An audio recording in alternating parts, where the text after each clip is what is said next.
Hello दोस्तों, तो स्वागत है आपका उत्तराखंड कोर्स की क्लासेस में। तो हमारा जो आज का टॉपिक था वो हमारा क्या था, चंद और पवारों से रिलेटेड। जो पिछली क्लासेस में हमने उत्तराखंड की क्लास जो कवर कराई थी, तो उत्तराखंड की पिछली क्लास में हमने यहाँ पे क्या है, पवार शासक अजय पाल का शासन देख लिया था कि अजय पाल ने क्या करा था, 52 गढ़ों को जीता था। एक बार क्या कहते हैं, क्विक रिविजन कर लेते हैं, उसके बाद आगे बढ़ते हैं नेक्स्ट टॉपिक की ओर, अपने मतलब अगले शासक की ओर। तो हम देखते हैं यहाँ पर हमने कल देखा था तो ये किस चीज़ की क्लास थी हमारी? ये थी उत्तराखंड की। उत्तराखंड उत्तराखंड का इतिहास।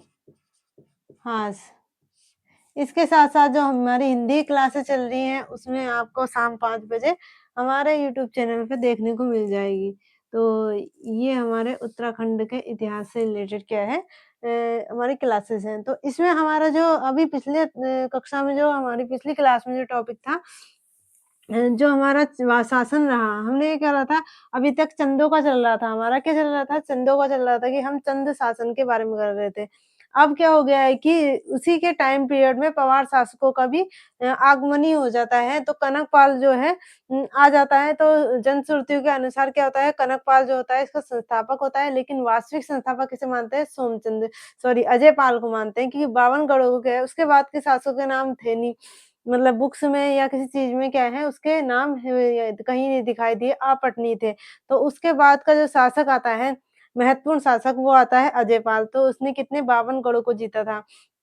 तो यहाँ के टाइम से हम क्या करते हैं, पवार शासकों को भी लेकर चलते हैं। तो पवार शासक जब अजय पाल का जब आगमन होता है, यानी कि गढ़वाल क्षेत्र में, तो ये 52 गढ़ों को जीतता है और इससे पवार शासक के टाइम में क्या होता है, चंद वंश में कीर्तिचंद का क्या होता है शासन रहता है। तो हम देखते हैं यहाँ पर कल हमने देखा था पवार में किसका था, पवार में पवार शासक में, और यहाँ पे चंद हो गए। चंद इधर क्यों लिख दिए? क्योंकि हम यहाँ पर एक बार रिवीजन कर लेंगे फटाफट। तो ये हमारा रिवीजन हो जाएगा यहाँ पर। तो रिवीजन भी ज़रूरी है, इसलिए ये हमारा रिवीजन हो गया है। रिवीजन हो गया नहीं, हो रहा है। तो ये हमारा क्या हो गया, ये कुमाऊँ हो गया और ये क्या हो गया, गढ़वाल हो गया, गढ़वाल हो गया। अब क्या है, यहाँ पर किसका शासन है? यहाँ पर अजय पाल का शासक है। अब अजय पाल इसे क्या कहते हैं? वास्तविक संस्थापक,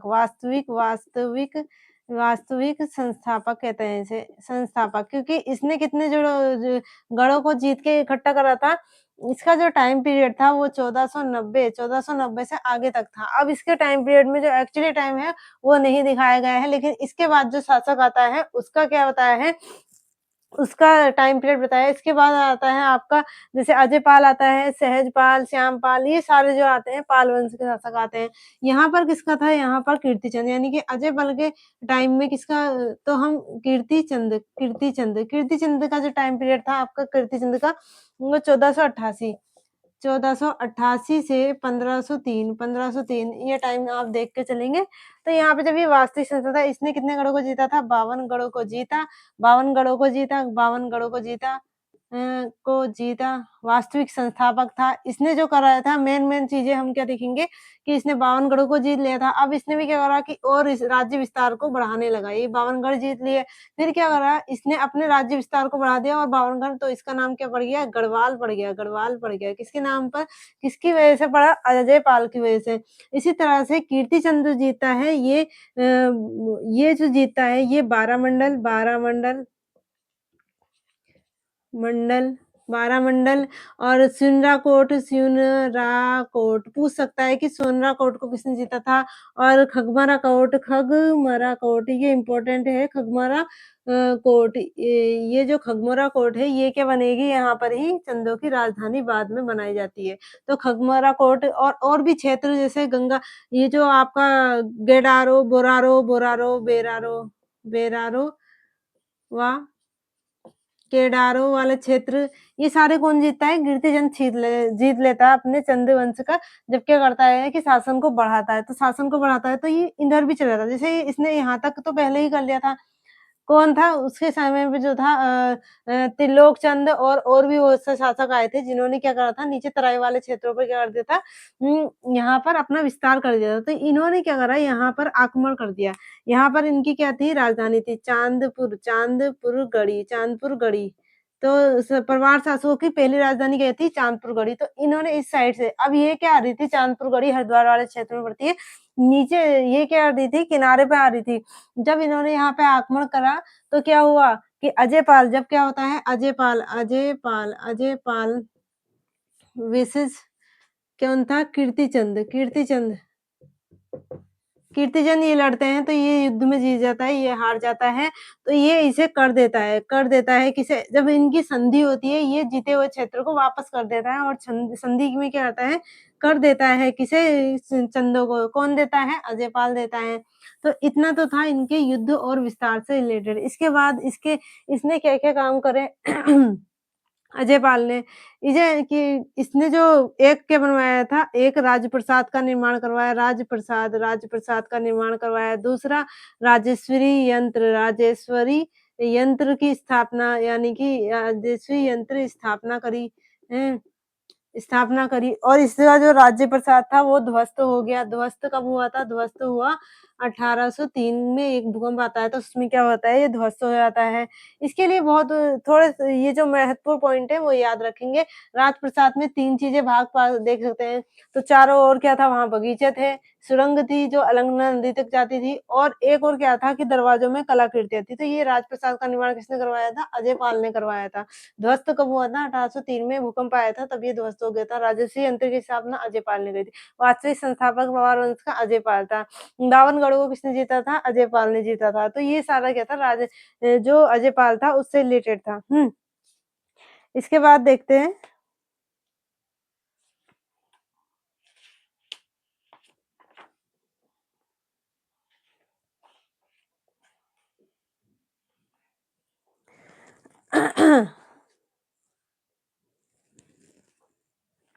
अजयपाल। अब इसका शासन जब इसने यहाँ राज्य विस्तार कर दिया, तो इसका राज्य विस्तार जो था कहाँ से कहाँ तक फैला, तो इसके बारे में भी बात कर देते हैं।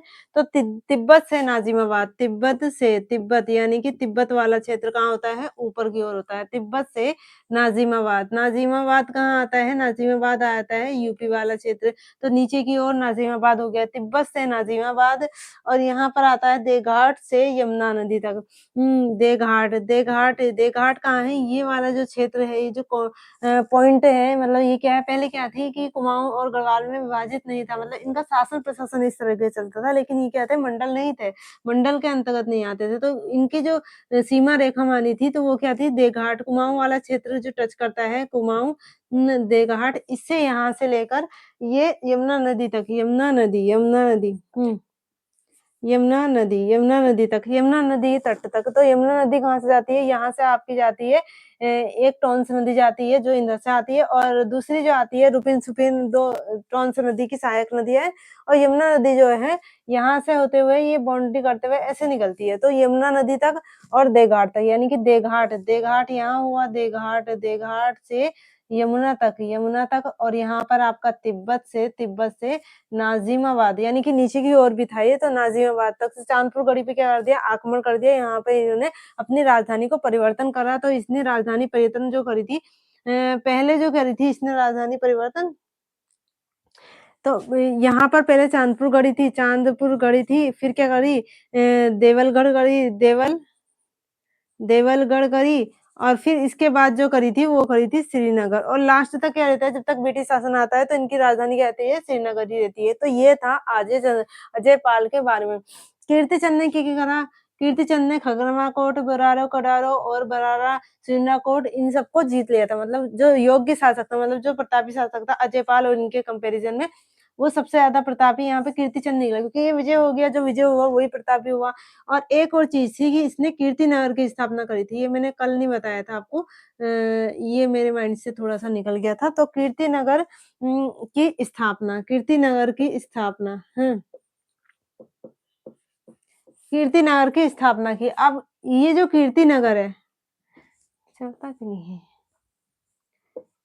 कीर्ति नगर है। इसे ही क्या कहते हैं? इसे ही उधम सिंह नगर, उधम सिंह नगर, उधम सिंह नगर के नाम से जाना जाता है। तो जो वर्तमान में उधम सिंह नगर जो जिला है, उसकी स्थापना किसने की है? कीर्तिचंद ने की है। तो ये चीज़ आप याद रखेंगे, कीर्तिचंद ने उधम सिंह नगर जिले की स्थापना जिले के रूप में नहीं करी थी, लेकिन ये एक नगर के रूप में स्थापना करी थी। उसका नाम था कीर्तिनगर। कीर्तिनगर की स्थापना कीर्तिचंद ने की है, इतना याद रखेंगे। और ये याद रखेंगे, उधम सिंह नगर को ही कीर्तिनगर कहा जाता है। तो उधम सिंह नगर की स्थापना किसने की है? कीर्तिचंद ने की है। तो ये हो गया हमारा कल का रिवीजन। अब चलते हैं आगे की ओर।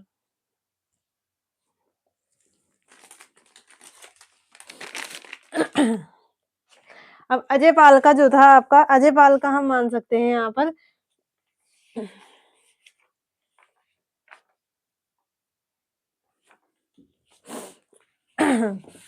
1548 के आसपास, यानी कि 1548 के आसपास। इसका 1490 में जैसे ही आया, 1490 में आया, तो हम इसका जो टाइम पीरियड मानेंगे वो 1548 के आसपास का मानेंगे।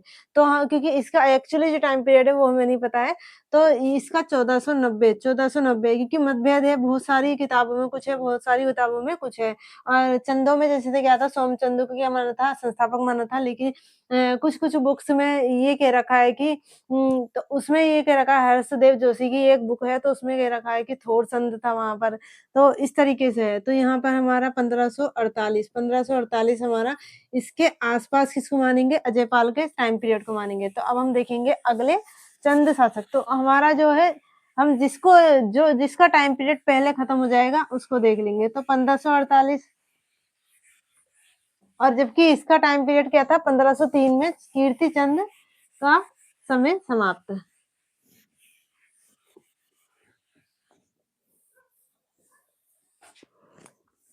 तो यहाँ हम अभी लिख देते हैं, जैसे आपका ये क्या हो गया था? कीर्तिचंद था ये चंदों में हम देखेंगे यहाँ पे पवार,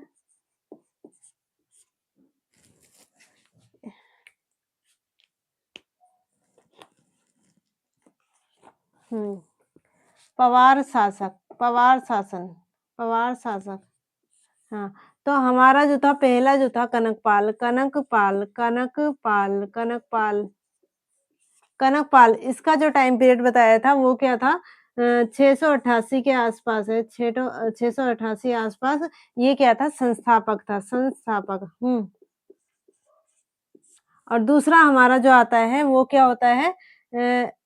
इस दूसरा जो होता है वो क्या होता है? वो होता है आपका ये अजय पाल। ये इसके बाद नहीं आया है, अजय पाल आया है बाद में, हैं, बाद में आया है। लेकिन इसका हम जो देखेंगे, ये 37वें नंबर का शासक था, 37वें नंबर का क्या था? शासक था। और इसका टाइम पीरियड था 1490 से 1548 के आसपास, यानी कि हम इसको ही लेके चलेंगे। और इसे क्या कहते हैं? वास्तविक संस्थापक, वास्तविक, वास्तविक संस्थापक, संस्थापक। ये रहा। तो इसको तो हम इतना ही छोड़ देंगे। अभी हमारा क्या चल रहा था, इसको हमने यहाँ पे इसलिए लिख दिया कि आपको ये सीक्वेंस ही याद हो जाए। पवार शासक था, कनकपाल संस्थापक कहलाता है, और वास्तविक संस्थापक क्या कहलाता है? अजयपाल कहलाता है। अब इसके टाइम पीरियड से अब हमारा क्या आएगा? चंदवंश, चंदवंश। चंदवंश, तो चंदवंश का हम जो शासक की बात करते हैं इसके कंपैरिजन में, तो इसके कंपैरिजन में जो हमारा पहला शासक आया था वो था कीर्तिचंद। वो कौन-सा था? अजयपाल के कंपैरिजन में कीर्तिचंद आया था। कीर्तिचंद का टाइम पीरियड क्या रहा? कीर्तिचंद का टाइम पीरियड क्या रहा? ये इसका जो रहा था 1488, 1488 थे ना कीर्तिचंद का? तो 1488 ईस्वी से 1503 ईस्वी तक रहा। अब देखिए आप, ये 1548 है, ये 1503 है, ये 1548, ये 1503। तो अब चंद शासक पहले आएगा या पवार शासक? तो चंद शासक पहले आएगा, क्योंकि इसके जो टाइम में थे और शासक भी आ चुके हैं। तो वो जो शासक हैं वो हम इसके साथ लेके चलेंगे।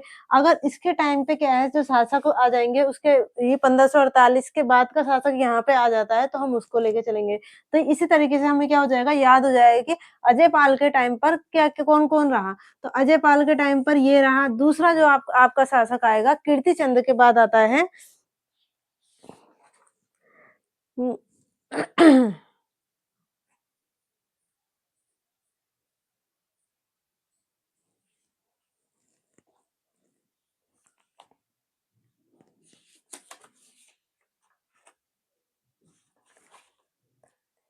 हाँ, तो कीर्तिचंद के बाद जो आता है वो होता है आपका प्रतापचंद ताराचंद। प्रतापचंद प्रतापचंद ताराचंद तारा जैसे पहले वालों का था ना कि टाइम पीरियड में थोड़ा बहुत ऊपर-नीचे था, तो उसी तरीके से क्योंकि ये क्या थे सिर्फ़ एक सीक्वेंस में दे रखे हैं। इनके कुछ शासन काल के बारे में इतना नहीं बता रखा है, लेकिन इन ये कोई योग्य इतने योग्य नहीं थे, इम्पोर्टेंस नहीं है, लेकिन क्या है चंद शासक की लिस्ट में आते हैं, तो इनके बारे में हम देख लेंगे।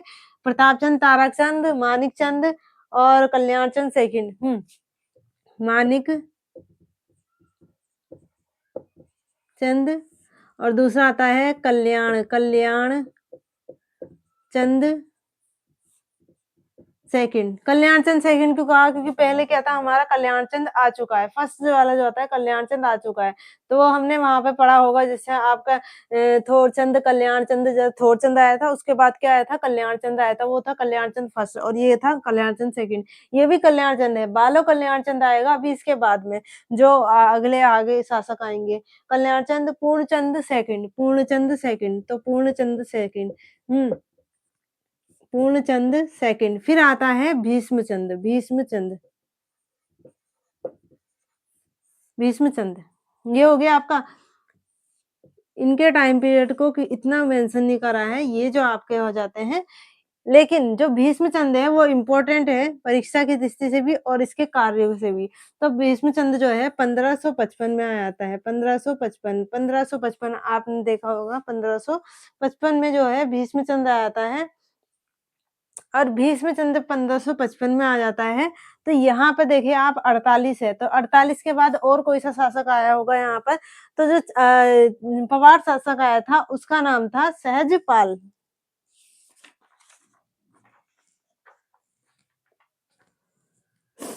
तो यहाँ पे जो ये 37वें नंबर का था, ये 37वें नंबर का था, तो अगला जो शासक आया था, वो क्या था? मतलब जिसका नाम मेंशन है, वो कौन-सा शासक अगर हमारे यहाँ पे क्या है, इसको टाइम पीरियड के बाद कोई और शासक का नाम नहीं बताया गया है, तो हम इसके आगे जो मानेंगे, सहजपाल को ही मानेंगे। तो सहजपाल जो आया था हमारा, अगला शासक रहा, सहजपाल सहजपाल क्योंकि ये पाल आता है, तो इनमें चंद आ रहा था, इनमें पाल आ रहा था, इनमें चंद है, इनमें पाल है। अब इसका टाइम पीरियड देखें तो इसका टाइम पीरियड क्या रहा 1548 यहाँ इसके आस-पास कहेंगे इसे आस-पास क्योंकि एग्ज़ैक्ट टाइम पीरियड इसका बताया नहीं है जैसे चंदों में नहीं बताया था पहले और इसका 1580 तक रहता है। 1580 तक रहता है। 80 तक रहता है, तो 1548 में ये आ चुका है। 1548 में ये आ चुका है, भीष्मचंद्र बाद में आया। तो इसके कंपैरिज़न में जो है, ये लोग भी रहे, यानी कि इसके कंपैरिज़न में पूर्णचंद भी रहा है। तो पूर्णचंद्र किसके कंपैरिज़न में रहा है ये? पूर्णचंद जो है, वो सहजपाल के साथ पूर्णचंद, भीष्मचंद। अभी जो 80 तक जितने भी शासक आएँगे, वो भी रहेंगे इसके साथ में। तो 1555 से ये कितने तक रहा 1560 तक 1560 ईस्वी तक। तो हम बात कर लेते हैं पहले इसकी भीष्मचंद्र की बात कर लेते हैं सबसे पहले। तो भीष्मचंद्र की बात करें तो भीष्मचंद्र जो था वो भीष्मचंद्र एक योग्य शासक था।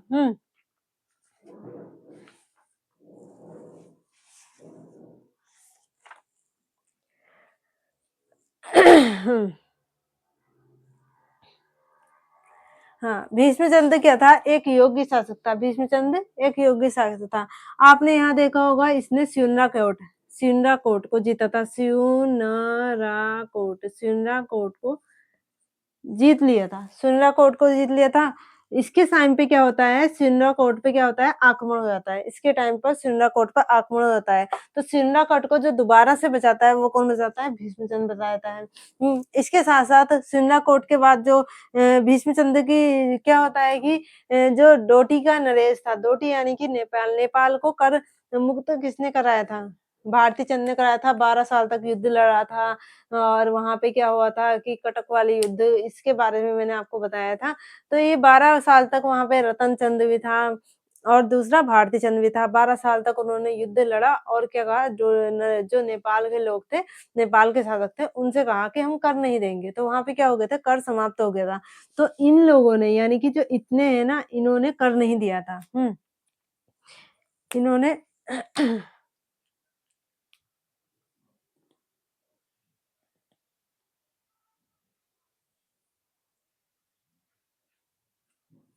तो इन्होंने कर नहीं दिया। फिर से अब जब उनको कहते हैं, नेपाल के शासकों को कर नहीं मिला, तो वो क्या हो गए, बौखला गए। तो वो क्या हो गए, बौखला गए। अब उन्होंने कहा कि अब तो चंद शासकों को क्या करना रहता है, समाप्त, क्योंकि वहाँ से हमें क्या मिल रहे हैं, आय। क्योंकि क्या होता था पहले टाइम पे, क्या होता है, आय के स्रोत क्या होते हैं, कृषि, कर, यही तो होता है। तो कृषि होता है, भूमि, वही कृषि से ही कर भी तो अलग-अलग तरीके से लिया जाता है।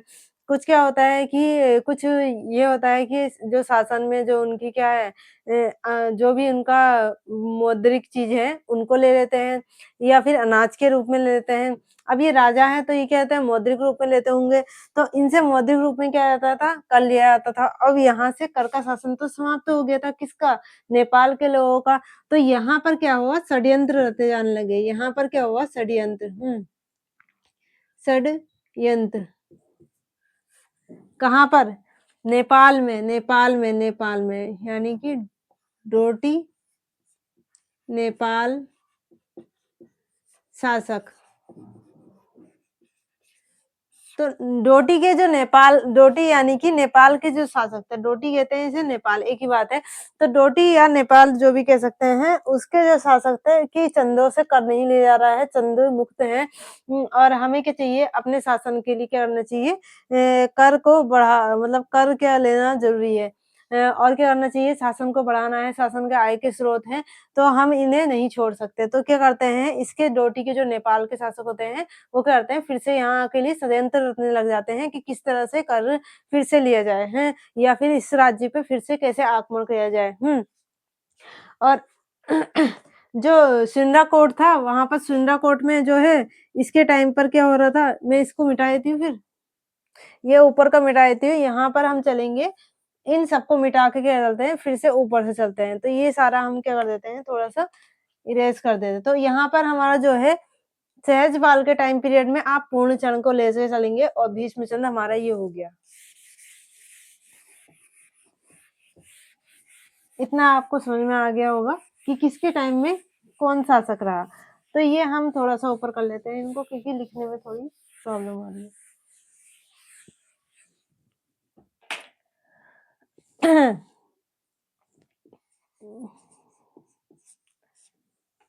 पवार,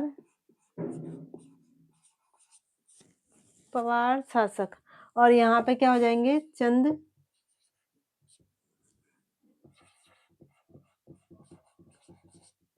शासक। यहाँ पे पवार शासक और यहाँ हो गए चंद शासक। अब हमारा यहाँ पे क्या था, सहजपाल था, सहजपाल, सहजपाल। इसका टाइम पीरियड 1548, 1548 से 1580 तक रहा है। और यहाँ पर क्या है, यहाँ पर इसके टाइम में एक तो आया था आपका पूर्णचंद्र, पूर्ण, इसका ऐसे ही लिख देते हैं, और यहाँ पे आता है आपका भीष्मचंद्र, भीष्मचंद्र, भीष्मचंद्र। तो ये देखिए ना आप इसका, कि 1555, 1555 से 1560 तक, तो 60 तक है, ये 80 तक है। अभी इसमें और भी आने वाले हैं, मतलब इसके साथ में और भी आने वाले हैं। तो ये कहता है भीष्मचंद्र, इसके टाइम पर क्या होता है कि यहाँ पर हम बना देते हैं छोटा-सा अपना उत्तराखंड।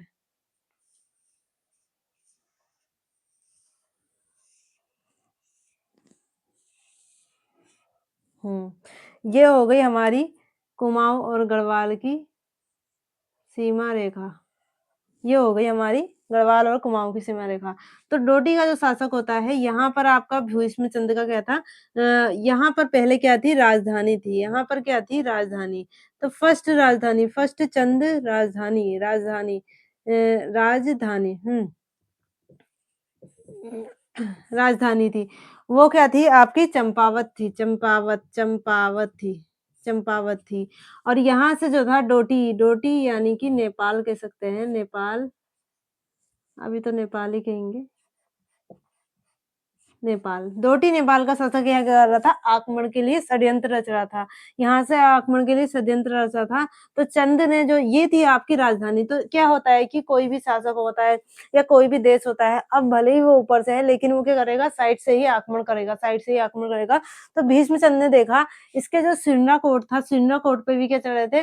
सिरनाकोट को वहाँ फिर से किसी ने अधिकार कर लिया था और वहाँ पे सिरनाकोट को फिर से जो किसने जीता था? सिरनाकोट को भीष्मचंद ने जीता था। पहला तो सिरनाकोट को जीता इसने। सिरनाकोट सिरनाकोट को बचाया। फिर से बचाया सिरनाकोट जो जिसने कीर्तिचंद ने जीता था।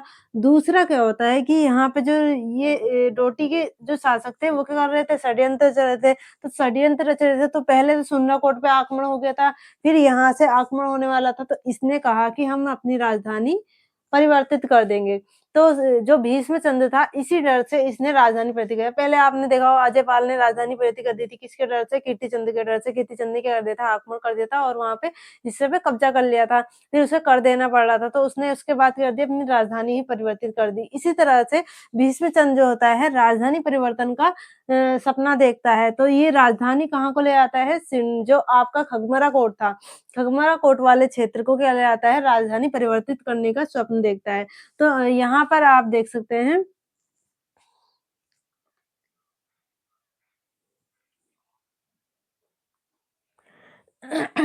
पहला जो कारण था सिंडाकोट को बचाया। इसने पहले क्या हुआ? यहाँ पर क्या हुआ था कि यहाँ पे सिंडाकोट पे किसने आक्रमण कर दिया था? पाली शा पाली शासक ने। पाली। हुँ, पाली शासक ने कर दिया और यहाँ पर पाली शासक ने यहाँ पे क्या कर दिया था? आक्रमण कर दिया था। दूसरा डोटी डोटी शासक क्या कर रहे थे? आक्रमण आक्रमण को तैयार थे। तो इसने क्या करा? इसने इन सबको सोच के क्या कर दी? राजधानी परिवर्तन का स्वप्न, राजधानी परिवर्तन स्वप्न, परिवर्तन स्वप्न। स्वप्न किसने देखा था? स्वप्न देखा। किसने देखा? भीष्मचंद ने देखा और कहाँ पे परिवर्तित करनी गई? खगमरा कोट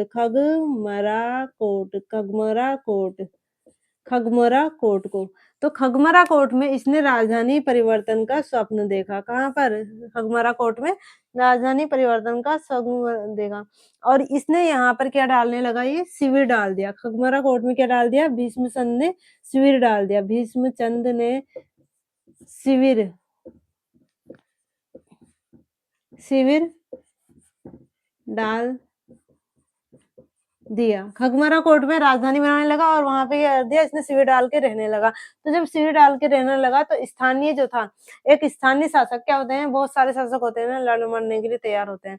तो स्थानीय शासक था तो उसने देखा कि यहाँ पे क्या है? भीष्मचंद है और ये क्या है? अकेला है। मतलब अकेला तो क्या होगा? ये है कि उसके साथ जैसे क्या होता है कि अपने जो राज्य में होता है बहुत सारी सुरक्षाएँ होती है, लेकिन यहाँ पे शिविर डाल के रह रहा है तो उतनी सुरक्षाएँ नहीं थी। तो इसका फ़ायदा जो होता है वो स्थानीय शासक उठाता है।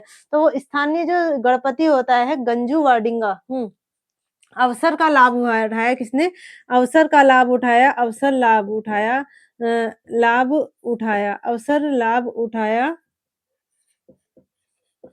उठाया किसने? गंजू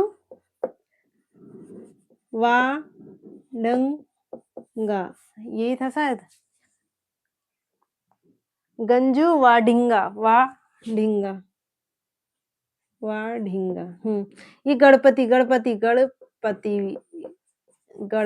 गंजू वाडिंगा जो था स्थानीय क्या था? ये स्थानीय शासक था। ये क्या था? स्थानीय शासक था। ये अच्छे से याद हो जाए इसलिए मैं आपको बार-बार बोलती हूँ। ये स्थानीय शासक था। इसने अवसर का लाभ उठाया और किसको मार दिया? इसकी मृत्यु कर दी, इसकी हत्या कर दी। किसने? गंजू वाडिंगा ने हत्या कर दी। कब? 1500 60 में किसने करी थी? गंजू वाडिंगा ने। तो गंजू वाडिंगा ने जो थी स्थानीय शासक था, इसने अवसर का लाभ उठाया और किसकी हत्या कर दी? भीष्मचंद्र की हत्या कर दी। तो भीष्मचंद्र की जो हत्या करी वो किसने करी थी? गंजू वाडिंगा ने करी थी और ये कब करी थी 1560 में। तो यहाँ पर जो था इसका जो स्वप्न होता है वो क्या होता जाता है, अधूरा रह जाता है।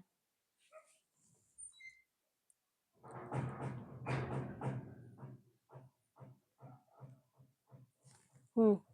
इससे क्या होता है स्वप्न अधूरा ले आता है और 1560 में इसकी क्या होती है हत्या हो जाती है। इसके साथ-साथ इसने क्या-क्या करा था और भीष्मचंद्र ने, तो भीष्मचंद्र ने जो है शेरशाह सूरी का जो बेटा था उसका एक दुश्मन था, उसको किसने पनाह दी थी? भीष्मचंद्र ने। नोट करके आप लिख लीजिएगा, भीष्मचंद्र ने शेरशाह सूरी के पुत्र की जो वो था दुश्मन था उसको क्या दिए थे? पनाह दी थी। इसी तरह से आगे भी और चीज़ें आती हैं, वो भी मैं आपको वहाँ पे लिखाती रहूँगी। हुँ।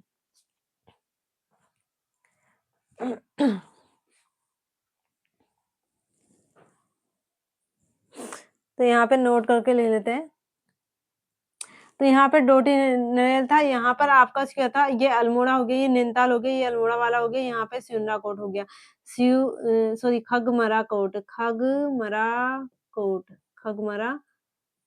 कोट, ये हो गया आपका खगमरा कोट, ये जो पॉइंट है ना खगमरा कोट हो गया। अब खगमरा कोट तो आपसे यही पूछ सकता है कि इसकी हत्या किसने की थी? तो स्थानीय गणपति गंजूवाड़िया ने ये कब की थी? 1560 में की थी। कहाँ पर की थी? खगमरा कोट में की थी। खगमरा कोट जो है वो कहाँ है? अल्मोड़ा वाले क्षेत्र में है। तो अल्मोड़ा वाले क्षेत्र में खगमरा कोट में किसकी मृत्यु हुई है? भीष्मचंद्र की मृत्यु हुई है। सिंधा कोट को किसने बनाया था? भीष्मचंद्र ने बनाया। डोटी के शासन यानी कि नेपाल के लोग आक्रमण करने आए थे और यहाँ पे राजधानी परिवर्तन का इसने स्वप्न देखा, ये हो गया। अब नोट करके लिख लेना आप यहाँ पर। ये जब इसकी हत्या कर देता है तो इसकी हत्या कौन करता है? एक बार यहाँ पे देख लेते हैं। तो इसकी हत्या जो है इसका पुत्र कर देता है। किसका पुत्र? इसकी हत्या कौन करता है? बालो कल्याण चंद्र, बालो कल्याण चंद्र, ये बालो कल्याण चंद्र जो होता है वो किसका होता है? भीष्मचंद्र पुत्र होता है। भीष्मचंद्र पुत्र। तो भीष्मचंद्र का पुत्र जो होता है गंजूवाड़िंगा की हत्या कर देता है, किससे संधि करके? ये डोटी की यानी कि नेपाल के शासक से क्या होता है? संधि कर लेता है, संधि कर लेता है और फिर उसके बाद क्या होता है? इसकी हत्या कर देता है कि इसने इसके बाप को मारा, मैं इसको मार दूंगा। तो यहाँ पे इसको ये मार देता है। यहाँ पे लिख लेना। तो भीष्मचंद्र ने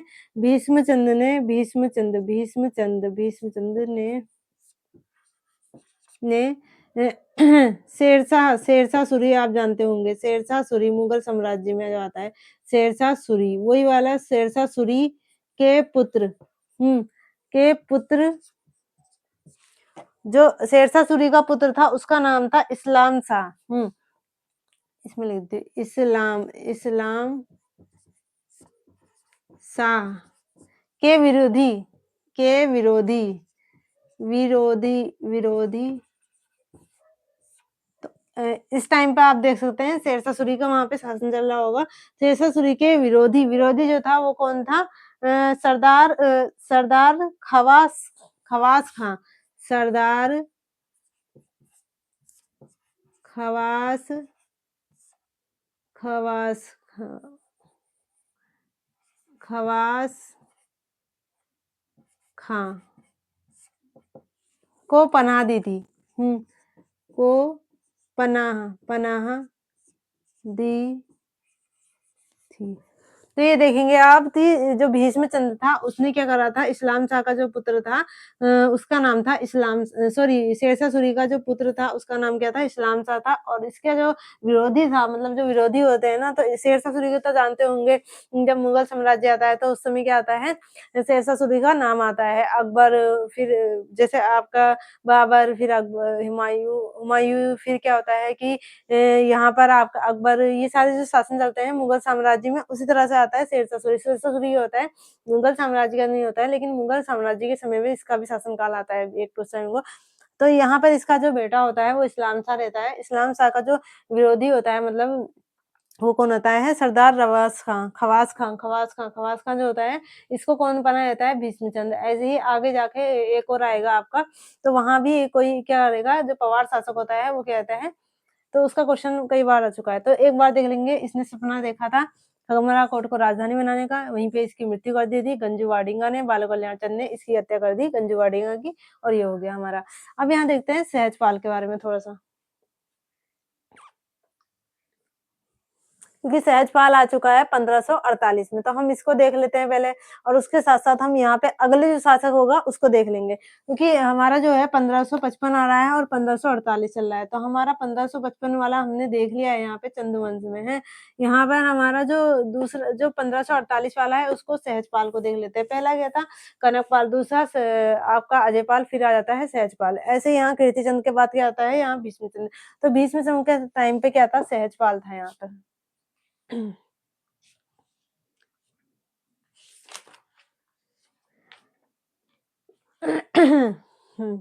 ये इसके बारे में कुछ ज़्यादा नहीं कहा है, ये है एक कुशल था, लोगों को बहुत ज़्यादा पसंद था, हितैषी जनहितैषी था और जनहितैषी था और राजनीतिज्ञ।